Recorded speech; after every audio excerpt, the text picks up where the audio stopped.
como la técnica de las distancias, en este caso que nos dicen el método de Thyssen, que utilices el de la distancia menor. Entonces, en esto se basa la de Thyssen. Tienen que calcular las distancias.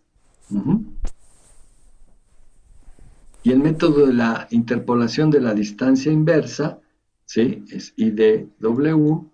¿En qué consiste? En que esas distancias que ya calcularon de la distancia de la estación en estudio a las estaciones de la vecindad, pues yo puedo calcular este factor. Por eso se llama distancia inversa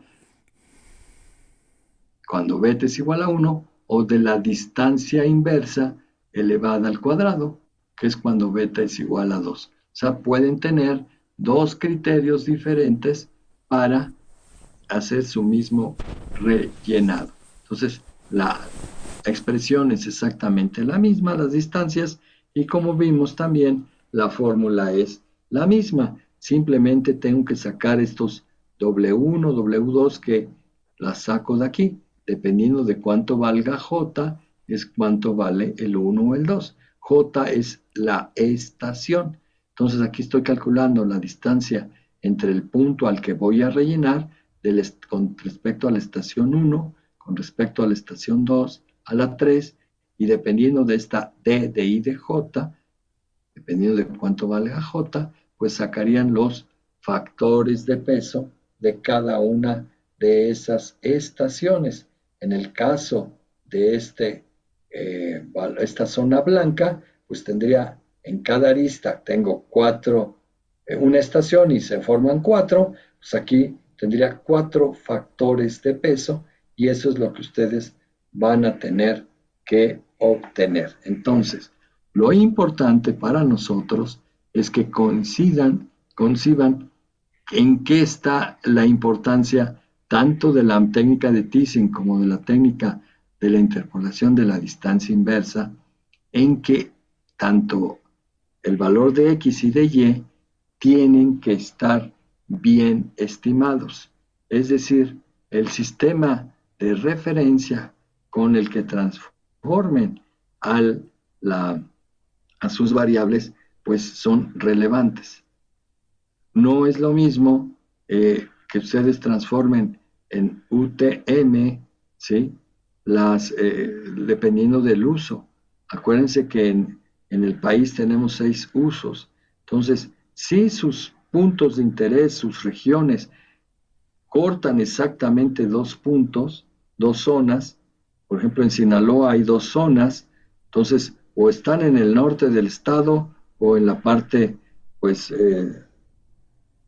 oriente y sur del estado, porque ahí es otro uso. Si sus zonas están exactamente en un uso, pues simplemente lo utilizan para transformar en UTM las coordenadas. El problema es que no estén en la misma región las coordenadas, entonces este valor de la distancia se equivoca, ¿no? Y recuerden que va a depender precisamente de las distancias. Entonces, los sistemas de georreferencia son importantes de tal manera que sean comparables el sistema.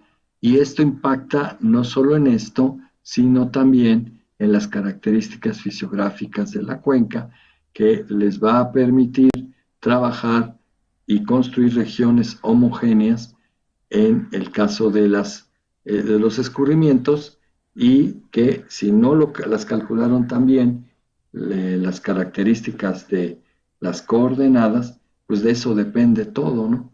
De ahí sacan sus planos estos de dirección de flujo, lo que es la de acumulación de flujo, y que pueden sacar las redes de drenaje, que pueden calcular el área. Todas estas características fisiográficas van a depender mucho de los sistemas de referencia, y que tienen que estar todas en el mismo sistema de referencia para evitar errores. Entonces, dado que los sistemas de referencia son importantes, tómenlo en cuenta para ya cuando van a trabajar estas técnicas de interpolación. Obviamente que en los sistemas de información geográfica viene esta técnica de IDW, viene para que ustedes puedan interpolar por este método, el de IDW, y ponen ahí beta igual a 2 y les va a salir lo que requieran, ¿no? Porque ahí viene cómo calcular esa interpolación. Lo que pasa es que ahí está interpolando los píxeles, ¿no? Entonces también depende de la escala de los píxeles, como la saquen. Por eso es importante que, pues, si lo pueden hacer no utilizando los sistemas de información, sino lo pueden hacer fácilmente con esto, pues hágalo y no interpolen nada más los píxeles, por favor, sino que se interpolen realmente las magnitudes de la lluvia en cada una de las estaciones. Les va a dar mucho mejor. Pero en fin, entonces la idea es que ustedes puedan aplicar las técnicas de interpolación para hacerse de la información que tienen que les hace falta, ¿no? Y por ejemplo, vamos a tener este es su zona donde aquí tienen el sitio a interpolar, que puede ser el sitio de proyecto, que en determinado momento puede que les digan que requieren el manejo de las inundaciones fluviales o pluviales, porque las inundaciones fluviales, la variable a modelar serían los escurrimientos y en este caso los gastos máximos instantáneos. Con eso pueden obtener los gastos de diferente periodo de retorno de 2 hasta 10.000 años, aunque en planicies inundables pues es suficiente manejar de 2 a 100 años. Ya lo que ocurre después de 100 años pues es tragedia en los sitios de estudio. Entonces, lo importante es que ustedes no solo puedan modelar esta a partir de escurrimientos, sino que puedan, a partir de las lluvias, generar este campo de precipitaciones o de intensidades en una región, en una cuadrícula, y puedan modelar esos escurrimientos a través de modelos distribuidos. O sea que no todo lo de inundaciones se tiene que trabajar a partir de conocer los gastos máximos instantáneos, sino que también los podemos trabajar a partir de lluvias. Si tienen diferentes estaciones hidrométricas, pues con un modelo regional de gastos máximos instantáneos se puede resolver el problema. ¿Por qué? Porque tengo una serie de estaciones hidrométricas y puedo construir mediante un modelo regional de gastos máximos instantáneos, puedo obtener los gastos que pueden ocurrir de diferente periodo de retorno en un sitio con muy escasa información o un sitio que tenga de plano nada de información hidrométrica, puedo inferir, supongan que estas A, B, C y D representan estaciones hidrométricas y puedo obtener los gastos en la estación E minúscula y puedo, por el modelo lluvia escurrimiento, un modelo regional hidrológico, obtener esos gastos de 2 hasta 100 años. Pero si no tienen eso y lo que tienen son estaciones de lluvia, pero tampoco en el sitio de proyectos tienen pues la información completa, pues primero tienen que construir su campo de precipitaciones, ¿cómo? Interpolándolo. Entonces, a partir de la serie de lluvias de A, B, C, D y E, puedo obtener para el sitio E la serie de lluvias que necesito ahí, que incluso puede no ser nada más fluvial, sino pluvial, el manejo de la inundación, que haya una población ahí, y entonces no solamente se me inunda por el caudal que está pasando por el río que está cercano a la ciudad, sino también por la precipitación, porque deben recordar que en inundaciones, las inundaciones del tipo pluvial, es decir, la que genera la precipitación, sí se está dando en ese sitio, porque el escurrimiento no, el flujo no necesariamente se está dando en el sitio E, sino que viene de aguas arriba, de lluvias que quizá se están midiendo en el punto C. Entonces, no es lo mismo, ¿verdad?, generar o analizar las lluvias desde el punto de vista fluvial que pluvial. Entonces, eso en el tema, cuando vean inundaciones, se van a dar cuenta que no es exactamente lo mismo. Entonces, tenemos nosotros que trabajar con dos diferentes enfoques. Uno a partir de escurrimientos y otro a partir de precipitaciones. Entonces, volviendo a nuestro tema, yo quiero rellenar un punto en E que supongan que me falta el año de 1998 en el punto E y que las coordenadas de el sitio E son 4 y 6 kilómetros, 4 en X, 6 en Y. ¿De dónde saqué ese 4 y 6? Pues de haber transformado las coordenadas del sitio E en UTMs, y como las UTMs me dan en metros, pues simplemente las dividí entre 1000. Aquí es un ejemplo hipotético porque lógicamente que en la realidad no me da un 4 exacto ni un 6 exacto. A lo mejor me da un 4.123 y un 6.230, una cosa así. Entonces, es simplemente para propósitos del ejemplo. Entonces, mi objetivo es obtener cuánto valdría este dato que me está faltando en el registro, en el sitio E, para 1998. ¿Por qué es importante? Porque quizá después de 1998 tengo otros 20 años de registro y desde 1998 para atrás, o sea, desde el 97 para atrás, tengo otros 20 datos. Entonces, en lugar de tener solo 20 y 20, pues ya tendría un registro de 41 datos, porque luego no solo me falta 98, quizá me falta el 99. Entonces tendría que rellenar dos puntos que me están rompiendo el registro completo y en lugar de tener 42 datos completos, solamente tengo 40 con una interrupción del 98 y el 99.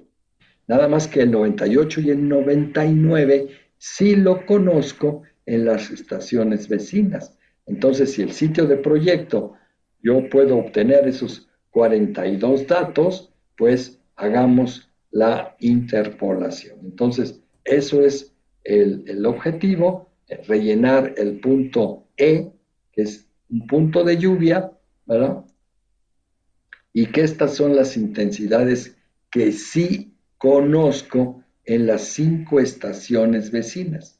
Del ejemplo, de la estación 1 a la estación 5 o de la estación A a la estación E, yo tengo esta información. Y como ven, sí cuento con la información del 98 que no la cuento en la estación E. Entonces, ¿qué es lo que calculamos? Pues puedo calcular sus medias, su desviación estándar, que pues nos dice el tipo de comportamiento de la serie. En otras técnicas de interpolación sí se utilizan sus estadísticos de la muestra, pero en el caso que las que vamos a ver no se utilizan. Entonces, para la técnica de Thyssen, pues simplemente tengo las coordenadas, tengo las intensidades. Para el sitio en estudio, estas son las coordenadas y que me hace falta, aquí está la incógnita, para 1998 de esto.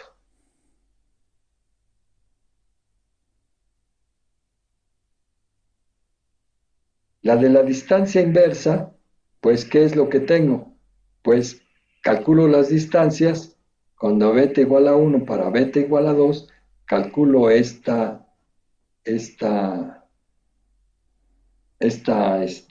expresión y lo que necesito es encontrar este valor, ¿no? Las distancias, si fuesen las distancias entre la estación E de J, que es la de Thyssen, ¿quién tendría aquí la distancia menor entre el sitio que quiero rellenar y, y las demás estaciones? Pues sería el sitio de interés con la estación 2 o la estación B, donde para 1998, ¿qué es lo que tengo? Una intensidad de 80 milímetros. Entonces, por la técnica de toma la estación más cercana, ¿qué es lo que diríamos? Que tengo 80 milímetros. Entonces vean que sí es pues medio arriesgado ponerlo aquí con la 80, porque cuando calculamos la técnica de la interpolación inversa, que sería la distancia entre la estación E y la estación 1 es 4.47, la que le sigue es 2, 5.657, yo calculo la inversa de la distancia y calculo las distancias al cuadrado y veo que el factor de peso utilizando la expresión que ya les enseñé, pues me da que es punto 14, punto 33, punto 11, punto 16 y punto 23.5. ¿Quién es el que tiene el mayor factor de peso? Pues sí, la estación más cercana. Por eso me dice que es el 33.3% de lo que vayan a medir, lo representa en la magnitud de la estación 2.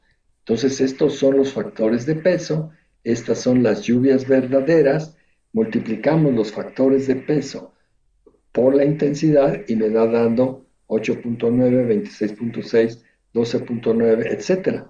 Cuando yo la sumo, ¿qué fue lo que me dio?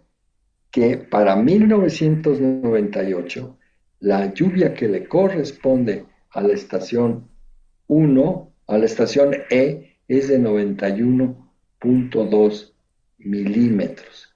Entonces, ¿qué me está queriendo decir esto? Que si yo hubiera optado por la estación más cercana, 80, con la que me da para el mismo sitio, el mismo año, pero de forma interpolada, tomando en cuenta la variabilidad espacial de la precipitación, me dice que hay una diferencia de 11.2 milímetros, que en términos reales prácticamente es un 15% más grande de lo que me daría utilizando la estación más cercana. Entonces, vean que un 15% de intensidad de lluvia va a implicar un aumento en el caudal. Solo imaginen que esta no es ya el valor que le correspondería a 98, sino no sé cuánto represente ya en términos de diseño este incremento en la precipitación en ese sitio, porque de 80 a 91 son 11.2 milímetros, pero ¿cuánto implicaría ese incremento cuando yo lo meto al registro? ¿En qué medida van a cambiar los estadísticos de esa muestra y el impacto que tendría en las curvas intensidad, duración, periodo de retorno? No lo sé. En cuanto al caudal, cuando lo transformamos con la fórmula racional, si antes, por decir que era de 2 metros cúbicos por segundo el gasto para 5 o 10 años, esos 2 metros cúbicos se pueden transformar en 2.3, 2.4 metros cúbicos por segundo.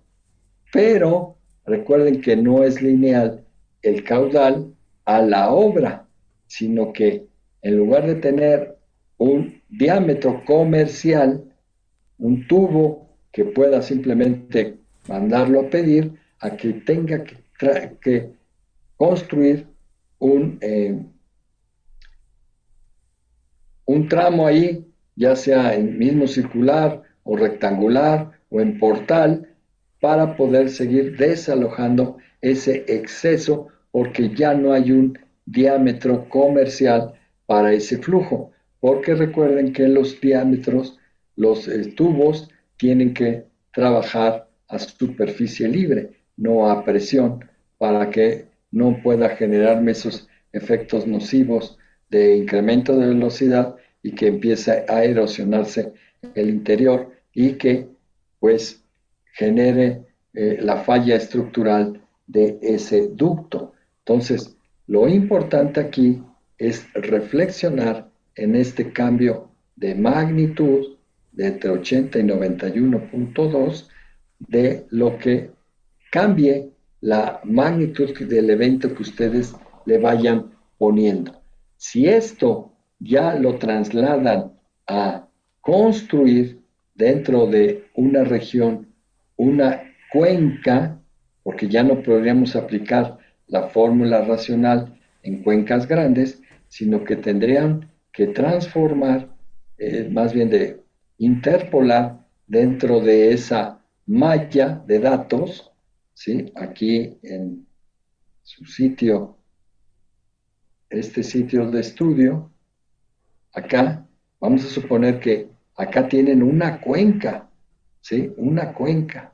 Entonces, cada punto de esa cuenca, donde le trazan una malla, que pueden ser, al menos necesito 100 puntos dentro de la malla para caracterizar a esa cuenca, es decir, hacen una cuadrícula y en el centroide de cada cuadrícula de esa cuenca pueden ir transfiriendo la información de los sitios vecinos y les va a dar esa variación de la intensidad de lluvia para cada uno de esos 100 puntos dentro de esa cuencota. Y aunque sean lluvias, ya están marcando ahí la variación, en este caso, de las intensidades de la precipitación. Y entre, supongan que aquí está mi cuenca, pues, ¿quién va a tener mayores pesos?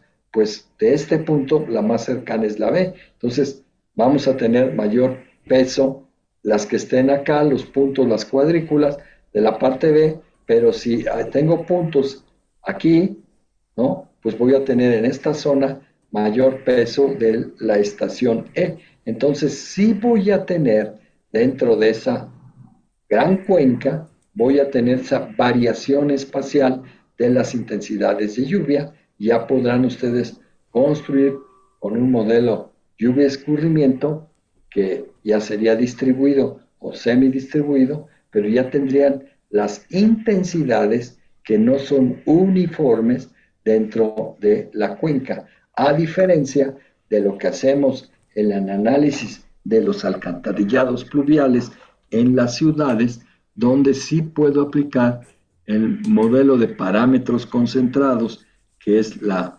fórmula racional C por I por A, donde la intensidad sería constante. El área es el área drenada y C el coeficiente de escurrimiento, que depende de la pendiente del terreno y del periodo de retorno. Entonces, tendría la solución de ese gasto y después lo paso a la avenida y de ahí al diseño, ya sea de un tubo trabajando a superficie libre o de un canal trapecial o rectangular, cosa que ven en la clase de hidráulica de canales, cómo trabajar ya dado un caudal, cómo voy a trabajar con la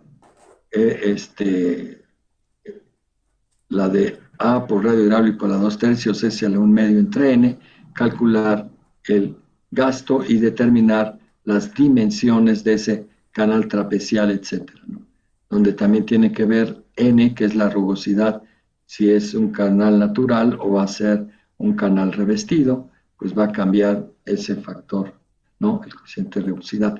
Entonces, lo que aquí nos interesa es el impulso, y el impulso es la lluvia. Y es ahí donde nosotros tenemos que esforzarnos en trabajar, pues sí, la mejor técnica de interpolación, pero es una buena condición si puedo empezar a trabajar con la técnica IDW porque da buenos resultados. Entonces, no, si yo lo quisiera mucho más preciso, pues podría utilizar la óptima o la de Kriging sin ningún problema. La pregunta es que cuando estén ya trabajando con diferentes técnicas de interpolación y ya me puedan decir, bueno, al final de cuentas, ¿cuál es la técnica que va a dominar a mi zona de estudio? Pues lo que se tiene que hacer es ir quitando valores de la estación A, por ejemplo, y utilizar las diferentes técnicas de interpolación de las técnicas restantes y calcular los valores reales con los valores inferidos por cada una de las técnicas que estén probando. Y entonces yo quito 10 puntos de la estación A y las infiero con las demás estaciones y tengo una técnica de la óptima, otra por la Kriging, otra por la IDW, etcétera, y empiezo a calcular la diferencia entre los valores reales y los valores estimados. Y va a llegar una de las técnicas que tiene la menor diferencia entre las estimadas y las reales, y que esa yo diría que para el sitio A, la mejor de las técnicas es la IDW. Luego hago lo mismo para la estación B.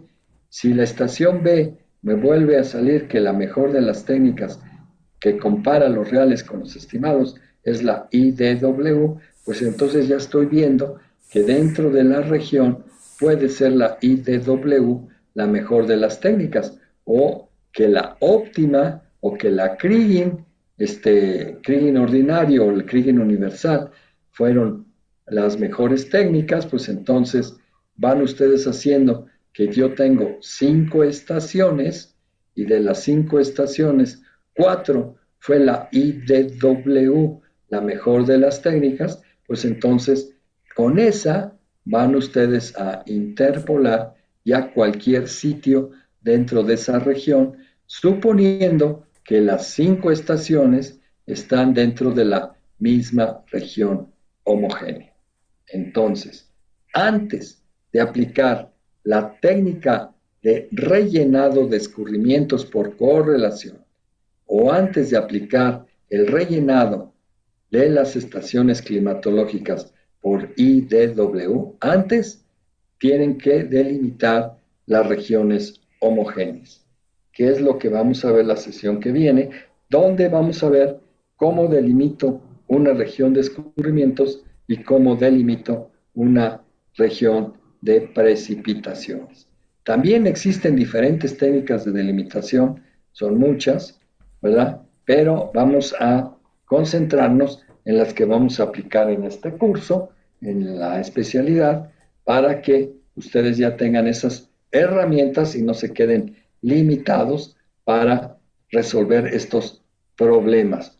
Lógicamente que conforme van avanzando en sus estudios, pues van adquiriendo mayores conocimientos, y pues las técnicas que se ven en el programa de maestría, pues son todas, ¿no? Y aquí solo nos vamos a concentrar en unas cuantas para que ustedes empiecen a darse cuenta que el análisis hidrológico lo pueden realizar tan simple como evitando muchas cosas, o ir aumentando la confiabilidad, es decir, reduciendo su incertidumbre, yendo aplicando pues técnicas cada vez más complicadas, pero no es el chiste, porque la especialidad tiene el objetivo de que ustedes puedan resolver los problemas que se les enfrenten en la práctica con técnicas suficientes que sean confiables, pero que no apliquen pues todo el margen, porque eso se aplican ya con conocimientos adquiridos en la maestría, pero dándoles herramientas muy buenas para poder resolver a nivel de especialidad los problemas, y que lógicamente ustedes se van a dar cuenta cuando terminen sus cursos de la especialidad que van a ser de mejor forma que cómo las resolvían con los conocimientos que adquirieron en la licenciatura, porque la licenciatura tiene como objetivo darle una formación generalista y que sepan pues, prácticamente de todo, pero específicamente no tan profundo de una parte del conocimiento, porque no todos se iban a dedicar a la hidráulica, no todos a las estructuras, no todos a geotecnia o ambiental, cada quien elige su área de conocimiento una vez que termina como ingeniero civil, pues ya después veo cuál es mi línea de interés, si es el agua, si es la calidad del agua, si son las estructuras o son los suelos, entonces ya ahí me voy a diferentes especializaciones y ya que veo dentro de la especialidad qué es lo que me gusta, pues ya puedo meterme a la maestría, porque uno pensaría que es al revés, ¿no? Que me voy como embudo de la parte amplia a la parte estrecha y no es al revés, ¿no? Una vez que entro a la hidráulica, pues me doy cuenta que dentro de la hidráulica, pues me puedo dedicar a diferentes partes dentro de la hidráulica, específicamente al área de aprovechamientos hidráulicos, o me voy al área de obras hidráulicas, o me voy al área de hidráulica marítima e ingeniería de ríos. O sea, ya dentro de esas áreas, pues vemos que el conocimiento se va ampliando. ¿Por qué? Porque hay diferentes metodologías para resolver el mismo problema, pero que uno no puede decidirse por la más difícil, porque no siempre es la que da mejores resultados. Por eso hay diferentes técnicas y diferentes pruebas de bondad de ajuste de esos modelos para que ustedes vayan adquiriendo esa expertise y cubriendo el objetivo que entre menos incierto sea, pues voy a mejorar mi estimación. Entonces, no se les olvide que su objetivo dentro del análisis hidrológico es cubrir aspectos de planeación, diseño, construcción, operación y mantenimiento de los aprovechamientos hidráulicos. Eso es el análisis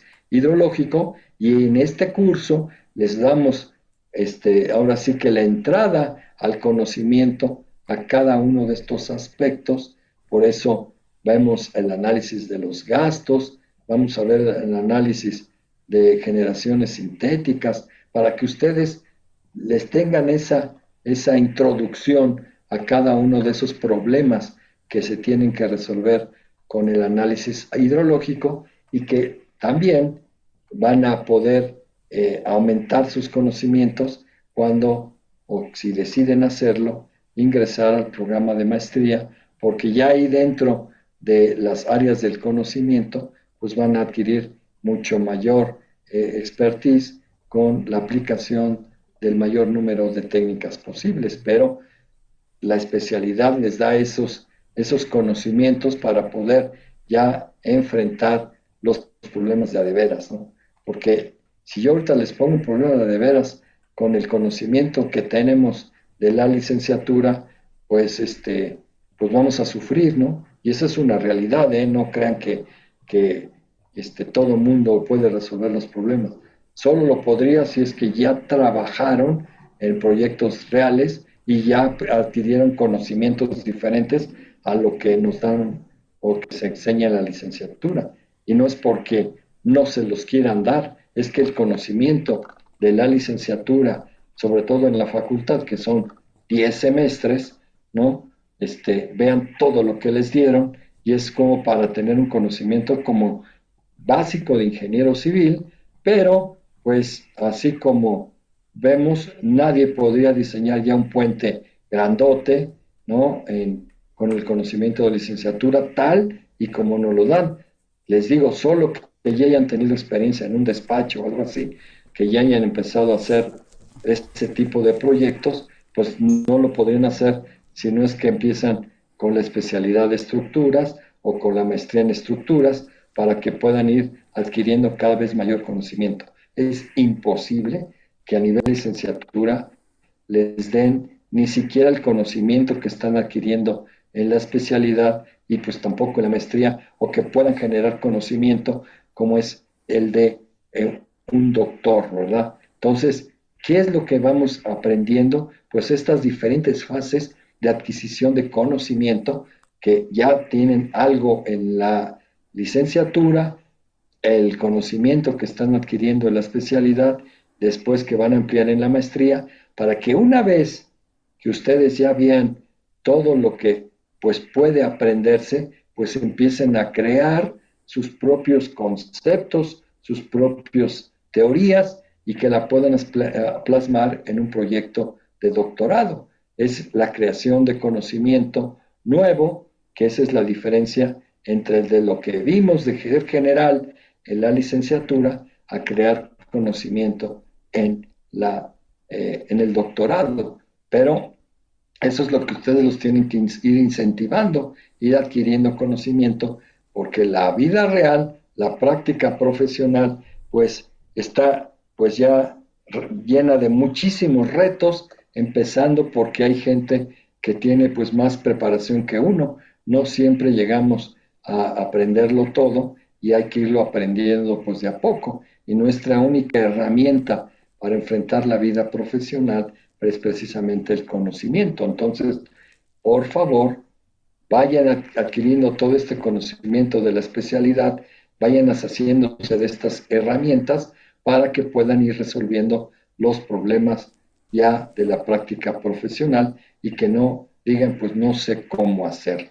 Y en este caso, en el curso de análisis hidrológico, pues le damos, pues ahora sí, digamos, esta probada de todas las técnicas que tendrían ustedes que aplicar para resolver los problemas reales del análisis hidrológico. Eso es a lo que debemos de aspirar. Entonces, en el caso específico de las cuestiones de diseño de obras hidráulicas, necesitamos obtener ese gasto y esa avenida asociada a diferentes periodos de retorno y tenemos dos fuentes, ya sean los gastos, ya sean las lluvias.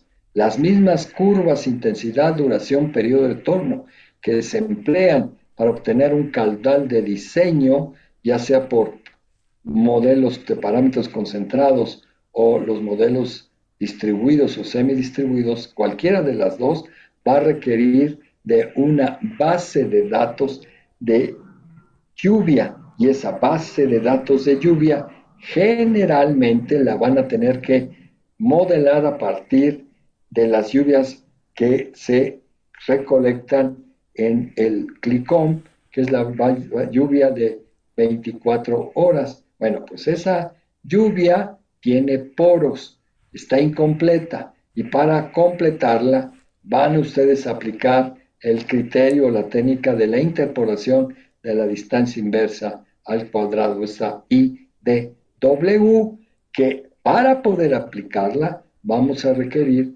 de un número de estaciones que pertenezcan a la misma región homogénea. Entonces les toca aprender una de las técnicas para interpolar, generar regiones homogéneas de lluvia.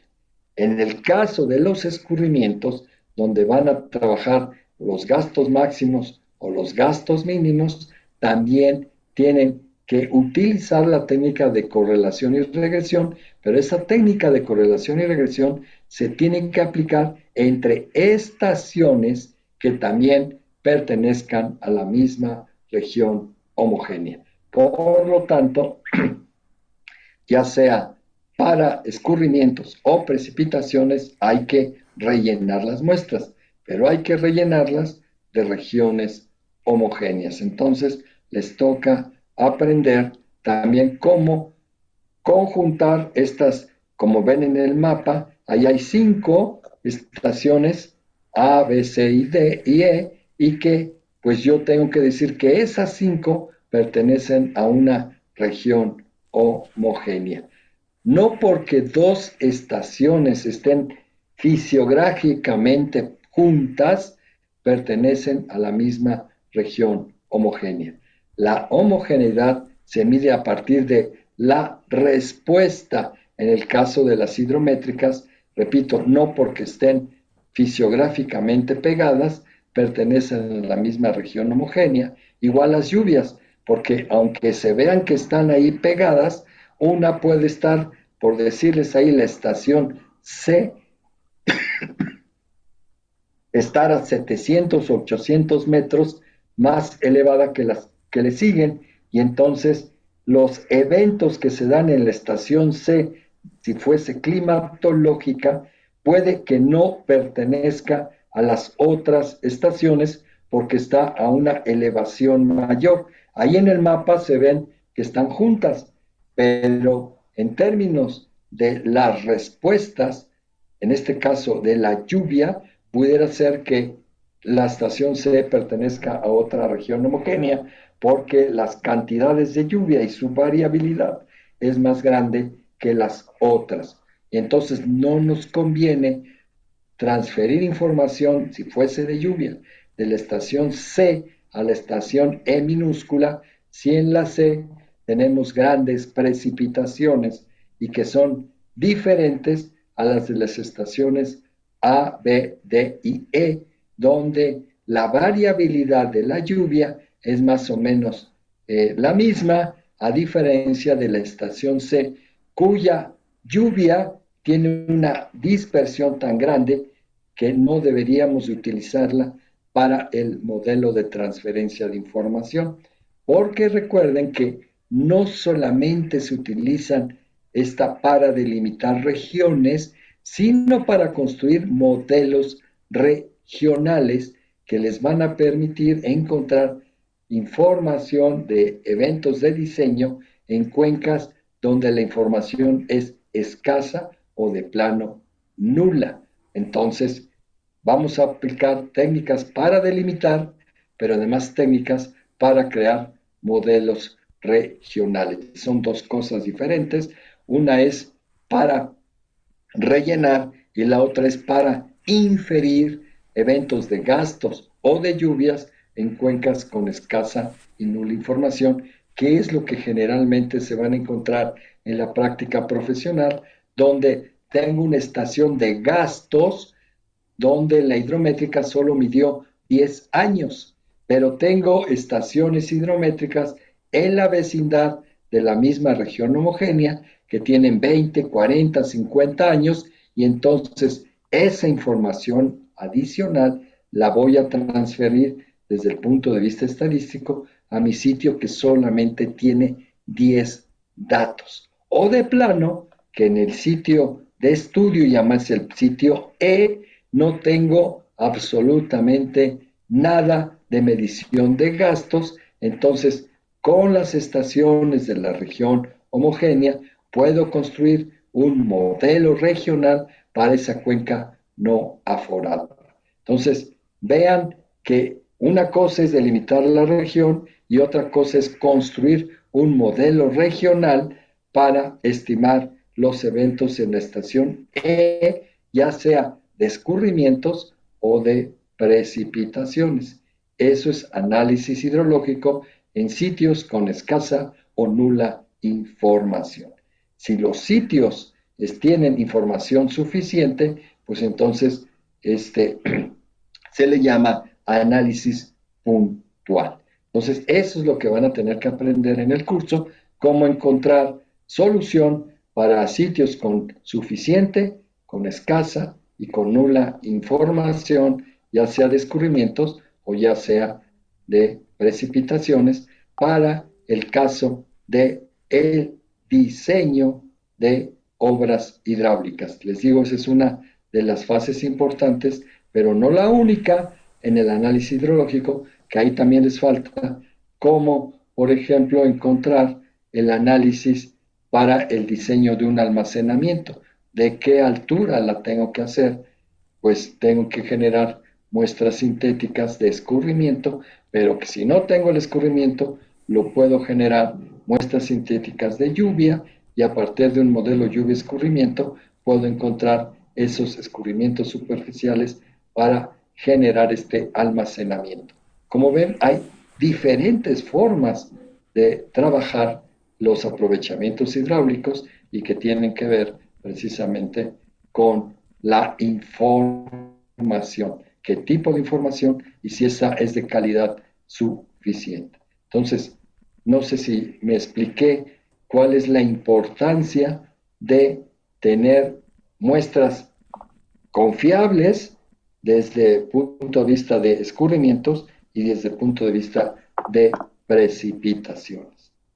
¿Tienen alguna pregunta?